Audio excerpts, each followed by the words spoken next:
boa tarde, seja muito bem-vindo. Eu sou Tabata Porte, chego agora ao vivo neste sábado com as principais notícias e análise de especialistas. Agora são 13 horas e 24 minutos e olha, eu já te adianto que hoje nós vamos te atualizar sobre as queimadas e falar ainda sobre como o ar seco e poluído afeta o nosso corpo. Nosso país tem 28% de todos os focos de incêndio do planeta. Quais os cuidados necessários e também sobre a alimentação. Quer evitar ficar doente e enfrentar esse período com mais saúde? Então fique com a gente, o Jornal deste sábado está começando. A qualidade do ar em diversas regiões do país está muito ruim. E não é para menos. Segundo o INPE, o Instituto Nacional de Pesquisas Espaciais, o Brasil registrou 3.800 focos de incêndio nesta sexta-feira, liderando o ranking global com 28% de todos os focos de incêndio no mundo. Vamos dar um giro com a nossa equipe de repórteres pelo Brasil para saber como está a situação neste sábado. Em Porto Alegre, a qualidade do ar poluído preocupa. Os hospitais estão superlotados por conta de doenças respiratórias, como crises de asma e de bronquite. Aqui no Mato Grosso do Sul, as queimadas no Pantanal obrigaram o fechamento de escolas. 18.100 estudantes ficaram sem aulas. São Paulo também sofre com as queimadas. Já são mais de 10 municípios afetados. E aqui o paulista espera ansioso pela chuva, mas ela deve vir preta por conta do fenômeno concentração de poluentes. E o interior do estado precisa de um cuidado especial. Pois é, e é sobre esse cenário preocupante aqui em São Paulo que nós vamos conversar agora com o capitão da Defesa Civil de São Paulo, Roberto Farina Filho. Olá, capitão, boa tarde, seja muito bem-vindo. Boa tarde, é um prazer falar com você mais uma vez. Capitão, eu começo o nosso bate-papo com essas imagens que vão aparecer agora na tela. Olha, primeiro uma câmera ao vivo da Barra Funda, na zona oeste da capital. Olha só como que está o tempo, parece que está um pouco azul, mas na verdade engana, viu? Agora uma câmera ao vivo do aeroporto de Congonhas, na zona sul de São Paulo. O céu está bem acinzentado e, por último, ao vivo da região da Avenida Paulista, coração pulsante da metrópole. E olha, neste momento, os termômetros marcam mais de 25 graus, aliás, 29 graus, e umidade relativa do ar bem abaixo do ideal. Pelas imagens, o céu está completamente acinzentado, né, capitão, como eu falei. Aliás, há previsão de queda de temperaturas. E todos esperam, né, uma leve chuva. Ainda que, como o repórter Leonardo antecipou, como a gente viu anteriormente, uma chuva preta. Esse fenômeno, capitão, ele vai piorar o atual cenário? Bom, nós temos aqui hoje no cenário um bloqueio atmosférico que faz com que a poluição ela fique na camada mais baixa da atmosfera e a frente fria está chegando. Quando ela chegar, ela vai trazer, além de ventos fortes, a queda na temperatura, ela vai trazer também possibilidade de chuva. Então, quando chover, a poluição, esses poluentes que estão, né, nessa camada mais baixa da atmosfera, elas vão acabar caindo devido à chuva, né, que vai cair também no estado de São Paulo. Então, por isso que esse fenômeno da chuva preta ele acontece, porque ele está limpando a atmosfera, essa camada mais baixa, com essa chuva que vem ocasionada pela frente fria. Olha, atualizando, os termômetros marcam agora 32 graus, mas a sensação térmica é ainda maior, né, capitão? E falando dos incêndios, eu chamo a atenção para as imagens capturadas de satélite do Observatório Climático. Vamos ver. Nesse momento, há uma maior operação aérea da história dos combates a incêndio no estado de São Paulo. Quantos focos, capitão, estão ativos em São Paulo neste momento? Olha, nós estamos nesse momento com 14 municípios com focos de incêndio ativo. Estamos com 20 aeronaves atuando nessa operação aérea em apoio à operação terrestre que está acontecendo também com os agentes de defesa civil, Corpo de Bombeiros, voluntários e brigadistas. Então, esse apoio aéreo ele vem para somar no combate aos incêndios e agora nós estamos com 20 aeronaves ao mesmo tempo. Esse é um recorde histórico em operações aéreas de combate a incêndios no estado de São Paulo. Nós não tínhamos essa marca registrada. É a primeira vez que nós temos uma operação nessa magnitude da maior situação de estiagem severa aqui no estado de São Paulo, que nós já estamos calculando. Eu imagino, né, capitão, como a gente tem acompanhado os noticiários, que toda a equipe da Defesa Civil está se empenhando muito, né, nesses combates às queimadas, aos incêndios, muitos deles até criminosos. Como que tem sido para vocês nessa atuação tão permanente, tão intensa, como você mesmo comentou, capitão? Olha, nós estamos aqui no gabinete de crise, inclusive você pode ver atrás de mim o comandante do Comando de Aviação, o governador está saindo agora, ele estava também presente acompanhando em tempo real a situação do estado de São Paulo. Então, é uma situação que ela foi se agravando no decorrer dos dias, houve a necessidade de uma ampliação em ações de enfrentamento, até, por exemplo, a chegada de 6 milhões aproximadamente liberados pelo governo estadual, agora mais 10 milhões para apoio ao auxílio emergencial aos municípios, 15 mil pessoas ali mobilizadas, agora mais 13.500 pessoas do Corpo de Bombeiros que podem ser mobilizadas também para a atividade do EGEM, que é a hora extra. Então, todas essas ações que foram trabalhadas no decorrer desses dias têm como objetivo fazer o controle, tentar mitigar esses fenômenos, né, que aconteceram aqui no estado de São Paulo e propiciar uma potencialização de focos de incêndio.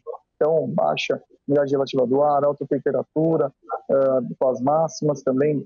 Nós vimos ali um cenário em que tivemos a vegetação seca, o tempo seco. Tudo isso contribuiu para a chegada nesse cenário e agora nós estamos vendo aí uma situação sendo um pouco mais controlada e amanhã com a frente fria nós prevemos aí que o estado de São Paulo ele começa a entrar na normalidade, pelo menos até quarta-feira. Capitão, você comentou que o governador Tarcísio de Freitas estava aí com vocês, né, reunido. Tem alguma medida que foi tomada, alguma nova medida que foi tomada neste momento?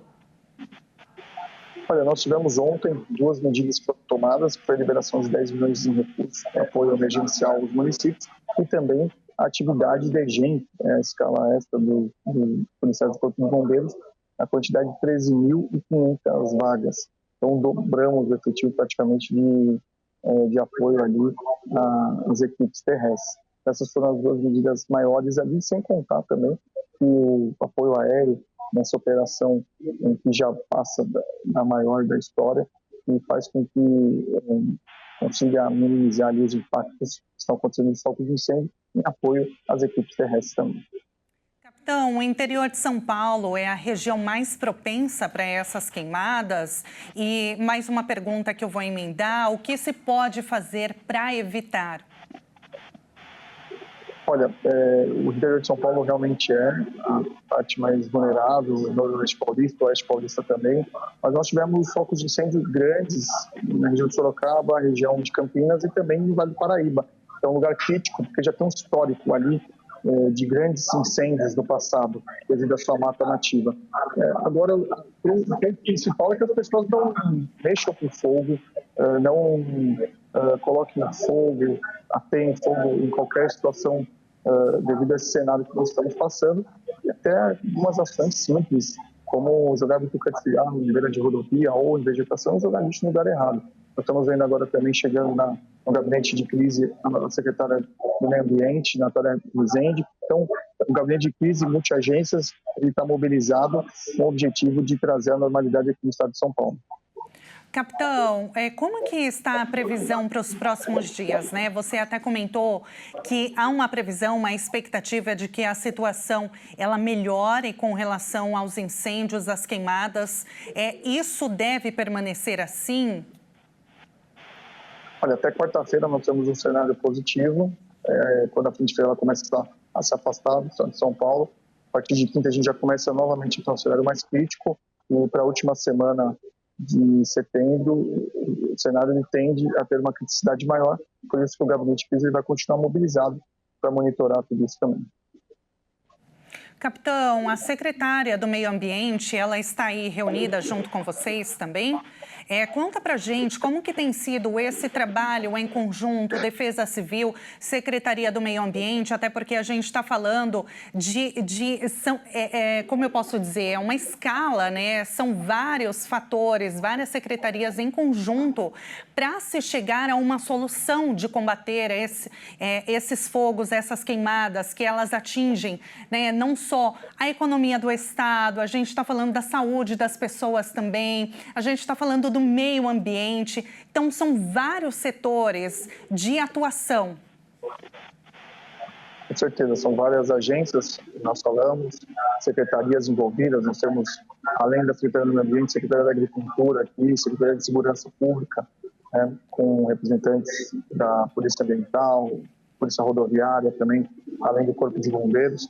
Então, é um esforço conjunto de órgãos privados também, nós temos órgãos privados que estão nos apoiando, a União de Indústria de Cana-de-Açúcar, a única também nos apoiando bastante, dentre outras instituições, com o objetivo de buscar trazer a normalidade do Estado nessa quantidade de focos de incêndio, e mesmo estando muito crítico, nós estamos trabalhando aí firmes, e hoje nós começamos com 17 municípios de focos de incêndio, já estamos com 14 municípios, mas o combate ainda é muito intenso em algumas regiões, mas seguimos firmes aí trabalhando para minimizar os impactos e evitar qualquer tragédia envolvendo a integridade física e a vida das pessoas também. Com certeza, capitão. Olha, segundo o Instituto Igarapé, o crime ambiental ele é a terceira atividade criminosa mais lucrativa do mundo e movimenta até 280 bilhões de dólares por ano.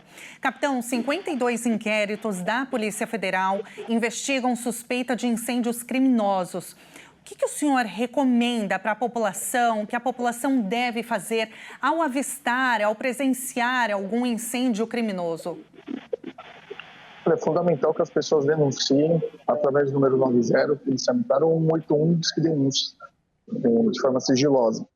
A informação chegando para as autoridades vão conseguir criar, né, uma forma de identificar essas pessoas com a investigação, para trazer também uma resposta e um combate também a esse tipo de crime. Mas vale também lembrar que as pessoas elas estão conscientes de que agora, nesse cenário, não se deve fazer fogueiras, deve colocar fogo ali em terrenos, etc.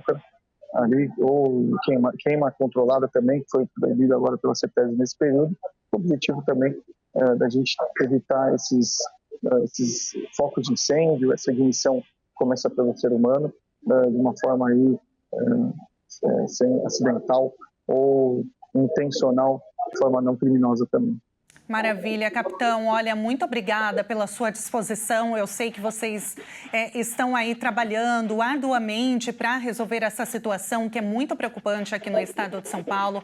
Mas eu, em nome de toda a equipe da Rede TV, a gente te agradece pela disponibilidade. Muito obrigada e obrigada também pelas recomendações, capitão. Nós que agradecemos, a gente teve uma parceira sempre que tem ajudado a Defesa Civil a repercutir as informações e orientações à população, porque a prestação de serviço, né, ajuda as pessoas e informação salva vidas. Com certeza. Obrigada, um abraço e um ótimo final de semana. Nós acabamos de conversar com o capitão Roberto Farina Filho, porta-voz da Defesa Civil de São Paulo.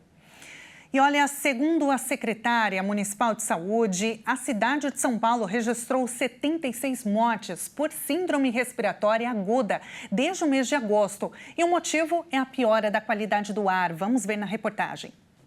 Além das 76 mortes, São Paulo registrou 1.523 casos da síndrome respiratória grave, que é uma doença respiratória que afeta os pulmões e causa uma série de sintomas graves, como falta de ar, dificuldade para respirar, pressão persistente no tórax e em outras partes. Com a alta das queimadas, a situação piora principalmente para os idosos, crianças de até 5 anos e pessoas que têm doenças respiratórias crônicas. Segundo os especialistas, o ar que os paulistanos estão respirando é equivalente ao consumo involuntário de 4 a 5 cigarros por dia. Em nota, a Secretaria Municipal da Saúde da capital paulista enfatizou a importância dos cuidados de higiene para a prevenção da transmissão de doenças respiratórias. Pois é, gente, 76 mortes por síndrome respiratória aguda grave. Esse número é muito assustador. A pergunta que fica é: todos nós estamos suscetíveis a essa doença? Para falar com a gente sobre esse assunto e responder todas as nossas dúvidas, eu vou chamar agora, ao vivo, o pneumologista Dr. Caio Fernandes. Doutor, boa tarde para você. Seja muito bem-vindo ao jornalismo da HIT.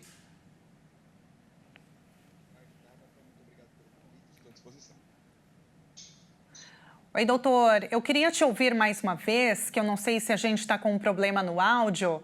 Eu vou pedir para você repetir. Boa tarde, você me ouve? Agora sim, perfeito. Doutor, olha, a gente está sofrendo muito com a poluição, principalmente aqui no estado de São Paulo. Nós nunca vivenciamos algo tão parecido como nos últimos tempos. As queimadas avassaladoras, como nós enfatizamos agora há pouco, em conversa com a Defesa Civil do Estado. O próprio clima quente tem sido também tema de conversas em todo o país. A umidade relativa do ar abaixo de 20%, menor até que o deserto do Saara, só piora e completa o combo. Doutor, antes de te fazer a primeira pergunta, nós fomos às ruas para falar com algumas pessoas e também saber como elas têm sido afetadas com essa situação. Vamos ver. O ar de São Paulo está muito poluído e me prejudica demais, principalmente atrapalha o meu sono, né? Eu não consigo dormir direito, com muita tosse.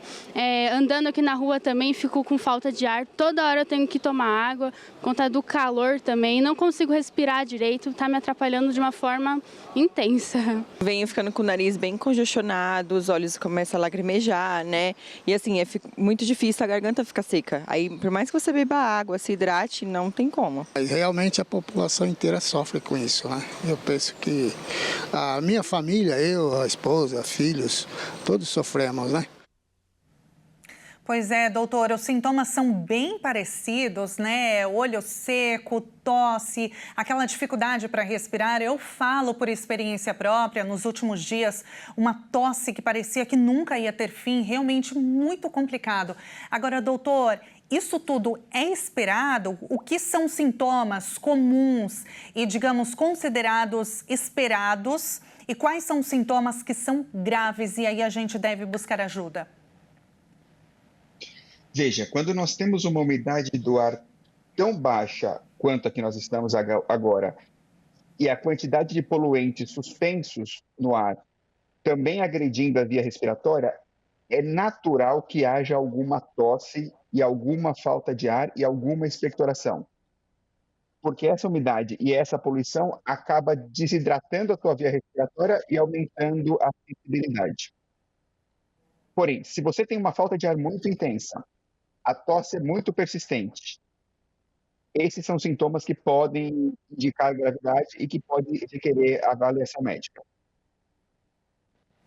Doutor, agora no caso, o que pode acontecer com o nosso corpo se a gente fica inalando esse ar tão poluído? Porque a gente não está falando só daquela poluição comum no estado de São Paulo, na cidade de São Paulo, que a gente sempre respirou, infelizmente.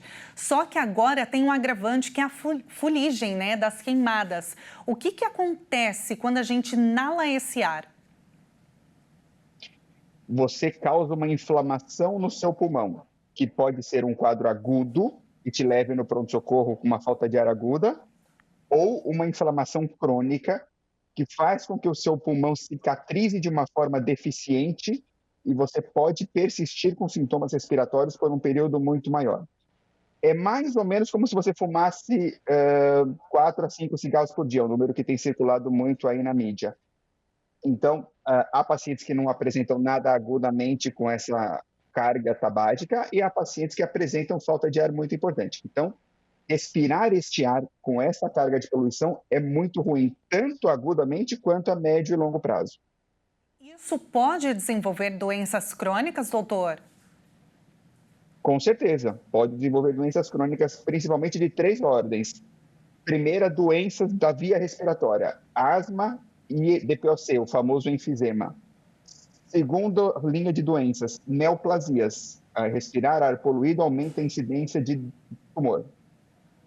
E terceiro, respirar ar poluído aumenta a incidência de doenças cardiovasculares, infarto e derrame. Nossa. Então, com certeza, respirar esse ar poluído por um período longo pode ter um prejuízo grande para a nossa saúde. Nossa, a gente não esperava, né, doutor, que fosse tão grave assim. Eu acho que, na verdade, eu estou falando pela maior parte da população, porque, como eu disse, né, a gente está vivendo um período inédito aqui no Brasil, os dados são alarmantes. Agora, diante de tudo isso, o que a gente deve fazer? Quais são os cuidados? O que a gente deve mudar nos hábitos, doutor? Então, se o problema é a umidade das vias aéreas, a umidificação tem que ser priorizada. Então, quanto mais hidratado você estiver, mais hidratado a sua via aérea está. Então, tente sempre estar hidratado, sempre tomando água o dia inteiro, mesmo que você não esteja muito com sede, aquela história da garrafinha de água ajuda muito. Então, a hidratação de dentro para fora. E de fora para dentro também funciona. Tentar umidificar o ambiente. Então, se você está numa sala relativamente pequena, uma toalha úmida ou uma bacia embaixo da cama pode propiciar uma melhor qualidade de ar. O ar mais úmido vai proteger a tua via respiratória. Agora, outra coisa que você pode fazer é... Pode falar, desculpa, doutor, te interrompi, pode ficar à vontade. Mas 2 coisas que você pode fazer para melhorar a sua saúde. Em momentos onde a poluição está muito grande no externo, tentar evitar isso. Se você for se expor a um ar mais poluído, máscaras podem restringir o contato da poluição com o teu pulmão. A poluição é muito grande, ela é facilmente contida por máscaras, mesmo aquelas de tecido ou a cirúrgica convencional. Então, e o terceiro fato, estar com as vacinas em dias. Você estar com as vacinas respiratórias em dia te previne de infecção e pode te prevenir de quadros mais graves. Doutor, agora com relação, o senhor mencionou, né, a exposição, o que fazer quando nós estamos expostos, né, em ambientes externos. Agora, dentro de casa, doutor, o que é recomendado? É fechar todas as janelas e as portas ou deixar aberto para circular o ar, só que aí o ar também está poluído? O que a gente faz? O cobertor é curto, né? Se você deixa aberto, entra o ar poluído. Se você deixa fechado, o ar não circula. O ideal seria você achasse um meio termo, tá? Você tem que promover alguma circulação, se expondo o mínimo possível ao ar poluído exterior. Então, avalie como é que está a qualidade do ar que você está respirando. Se aquela impressão que o ar externo está sendo de uma qualidade inferior do que você tem em casa, feche um pouquinho e não circular o ar naquele momento não vai causar grandes problemas. Mas o ar tem que circular. Quanto mais ele circular, melhor é para a nossa via respiratória. Agora, no caso, doutor, quando a gente está dentro, seja no trabalho ou mesmo em casa, para quem tem um aparelho de ar-condicionado, dá a sensação de que é até pior, dá um ressecamento, né? A gente se sente bem no sentido de quando está com calor, o ar-condicionado dá aquela sensação de bem-estar. Em compensação, dá um ressecamento. O que a gente faz? O ar-condicionado, ele funciona muito bem para gelar o ambiente, mas ele desidrata tudo. Ele desidrata a via aérea também. Então, respirar aquele ar mais geladinho é bom, só que a sua via aérea fica mais seca. O que você tem que tentar fazer? Acoplar junto um umidificador com esses aparelhos, ou essa história que eu te falei da toalha ou da bacia. Aí não ajuda. É tão eficiente quanto deveria, mas ajuda. Aqueles purificadores de ar, doutor, o senhor recomenda? Aqueles purificadores de ar, a potência deles é muito pequena. Então, ele é bom para um armário, por exemplo. Eu quero evitar que a minha roupa mofe numa situação mais úmida, diferente do que nós estamos passando agora. Aí ele funciona bem. Mas se eu estou no meu quarto para impedir que eu respire material particulado, ele não funciona nesse sentido, não. Doutor, olha, muito obrigada pela entrevista, obrigada pelas orientações. Foi um prazer falar contigo. Eu tenho certeza que quem está nos acompanhando agora ficou muito mais esclarecido sobre o que fazer, porque, como o senhor disse, né, fica naquele limbo. O que eu faço? Estou no ar poluído, entro em casa, não sei o que fazer, mas agora com as suas recomendações ficou tudo muito claro. Obrigada, doutor. Foi um prazer falar contigo. Muito obrigado, boa tarde a todos. Vamos torcer para chover, que quando chover, boa parte desses problemas melhorarão. Com certeza, vamos torcer. Obrigada, doutor. A gente acabou de conversar com o pneumologista, doutor Caio Fernandes. E olha, ao longo do jornal, você acompanhou informações sobre a situação das queimadas com a Defesa Civil, aprendeu os cuidados necessários agora com a nossa saúde respiratória, mas e com relação à alimentação? Será que nós devemos mudar o que nós comemos ou bebemos? Esse cuidado, ele é essencial para que a gente possa enfrentar esses dias tão difíceis de poluição e tempo seco. Vamos saber mais com a Clariana Colasso, que é nutricionista. Boa tarde, Clariana. Seja muito bem-vinda ao jornalismo da Hit TV. Boa tarde, é sempre um prazer estar com vocês. Prazer é todo nosso. Clariana, esse período de seca e poluição, ele exige alguns cuidados diferentes com a nossa alimentação?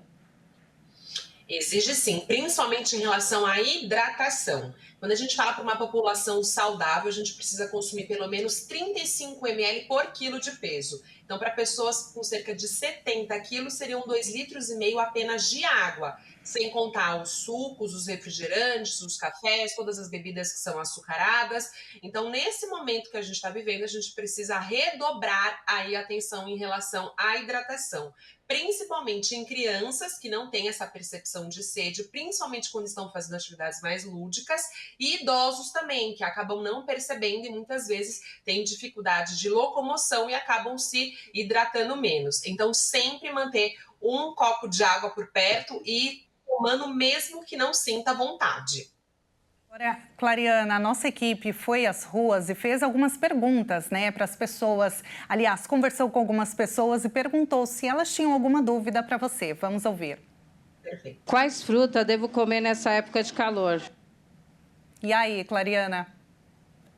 Ótima pergunta. A gente pode usar e abusar de alimentos que sejam mais ricos em água. Então, melancia é uma excelente alternativa. Melão, pepino, são frutas e verduras, legumes que têm uma maior quantidade de água e também tem sais minerais, ou seja, vão ajudar aí a manter a questão da nossa pressão em ordem. Então, tudo que a gente tiver maior quantidade de água no alimento, melhor. E dá preferência sempre a comer as frutas do que ao invés de só consumir em formas de suco, apesar que nesse momento toda hidratação se faz necessária. Agora a gente tem mais uma perguntinha, vamos ver. Eu posso tomar refrigerante e suco para me hidratar? E aí, você falou do suco agora, e o refrigerante? Não é o ideal. É óbvio que a gente pode pensar numa questão total da ingestão de líquidos, Porém, existem açúcares aí dentro que a gente precisa evitar. Então, quando a gente fala em hidratação, é água. E até funciona a água de coco, por exemplo, ou isotônicos para pessoas que realmente estejam aí com muito processo de desidratação, que se sintam com dor de cabeça, que tenham tonturas. E até uma boa solução é o quê? É o soro caseiro, que a gente pode misturar em 1 litro de água, um pouquinho de açúcar e uma pitadinha de sal e se hidratar. Agora, Clariana, e com relação aos alimentos que nós devemos evitar, tem algum? A gente precisa fugir dos alimentos com maior quantidade de gordura, Então, tudo aquilo que for mais pesado, mais difícil para a nossa digestão, nesse momento a gente precisa restringir sim, dar atenção a alimentos mais leves. Então, frutas, verduras, legumes, bastante água, evitar o consumo excessivo de álcool, que também promove desidratação. Então, se você tem por hábito consumir, principalmente nos finais de semana, álcool, redobre a questão do consumo da água. Não vale cafezinhos, refrigerantes, sucos, como a gente já falou anteriormente, apesar de ter a quantidade de água também presente nessas bebidas, elas não são tão potentes como a água. Então, se possível, beba água. E não tão saudáveis também, Agora, com relação às crianças, Clariana, crianças e idosos, vamos dizer assim, porque são os grupos mais sensíveis, de maior risco nesse período de seca, de calor extremo. A alimentação, ela deve também ser mais saudável, mais rica em água? O que você diz?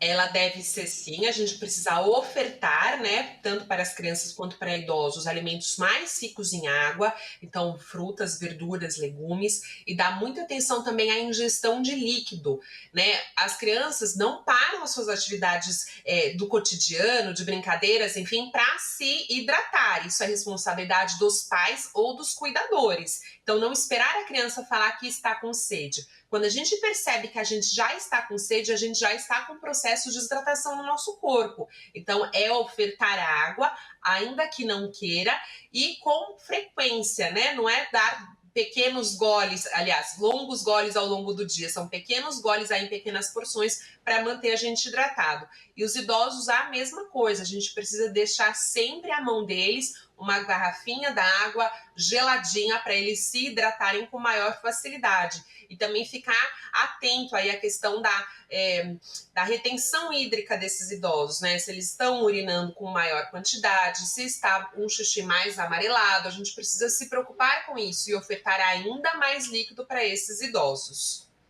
Adriana, olha, muito obrigada. Foi um prazer falar contigo e receber todas as suas orientações.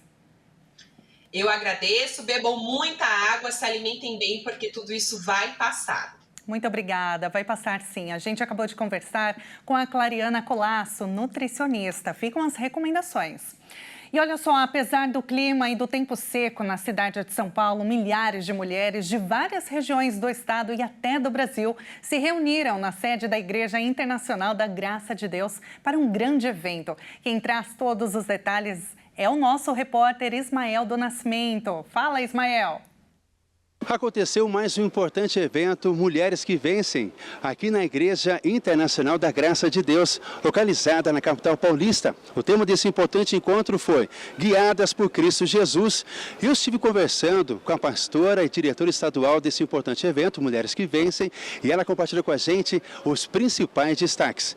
Vamos acompanhar. Realizar um evento como esse é sempre, além de ser uma grande expectativa, uma grande realização.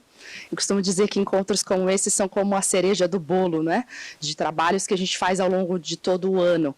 Então são celebrações onde o nome de Jesus é ministrado, pregado, mulheres são libertas, como a gente viu acontecendo aqui. Viver com Jesus é bem melhor. Agora sou feliz, a Ele eu pertenço. Tivemos aqui a presença da cantora Kelly Benigno, que trouxe canções especiais, que falaram ao coração dessas mulheres, e também a palavra ministrada, a oração da fé. Mulheres foram libertas, cheias do Espírito Santo, e é isso que alegra o nosso coração e nos motiva a continuar, nos motiva a falar do amor de Cristo. Acompanhamos as palavras da pastora e diretora estadual, Thaís Benevente. E olha, Tabata, e você está na audiência, desde logo cedo, muita gente estava ali chegando, querendo marcar o seu lugar, registrar esse momento para fazer parte desse encontro com Jesus, que é muito importante. A reportagem completa você confere na semana que vem. Fico por aqui, até a próxima, Tabata. Muito obrigada, Ismael, pelas informações. E olha, segunda-feira tem a reportagem completa, não esqueça. E para você que está em São Paulo, ainda dá tempo de participar do culto MQV às 16 horas, na nossa sede São João, número 791. E a edição deste sábado termina aqui. E olha, apesar do clima e dos dados alarmantes de queimadas que a gente falou durante o jornal, em nome de toda a equipe da Hit TV, eu desejo para você um ótimo fim de semana, iluminado e mais informado, pronto para enfrentar a situação da melhor maneira possível. Muito obrigada pela sua companhia e até mais.